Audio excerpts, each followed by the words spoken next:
6 missiles abattus. Belgorod échappe à une attaque ukrainienne majeure. C'est l'annonce choc qui émerge ce vendredi après une tentative ukrainienne d'atteindre des cibles dans la région de Belgorod. Les missiles, tous de type ATACMS, fournis par les États-Unis, ont été interceptés en plein vol par les défenses antiaériennes russes. Aucun dégât matériel ni perte humaine n'est à déplorer, mais cette opération avortée pourrait bien intensifier les tensions dans un conflit déjà marqué par une escalade continue. Abonnez-vous et partagez cette vidéo pour suivre chaque rebondissement de cette crise.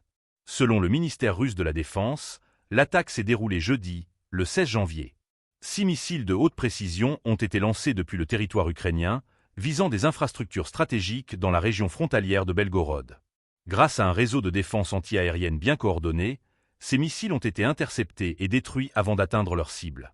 Les autorités locales confirment qu'aucune victime ni destruction n'est à signaler.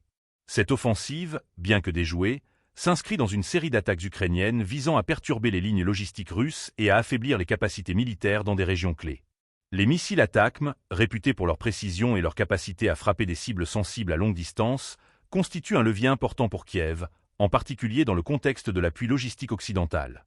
Cependant, leur interception démontre la sophistication des systèmes de défense russes, un message clair adressé à Kiev et à ses alliés.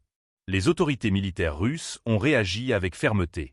Le ministère russe de la Défense prendra des mesures de représailles, a déclaré un représentant du département militaire.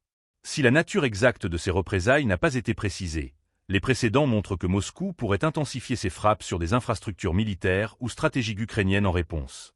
Cette annonce fait craindre une nouvelle vague d'escalade dans un conflit déjà marqué par des échanges d'artillerie et des attaques ciblées de plus en plus fréquentes.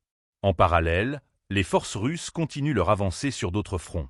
Dans la région militaire nord, les troupes rapportent avoir libéré plusieurs zones stratégiques, consolidant ainsi leur contrôle sur des territoires clés.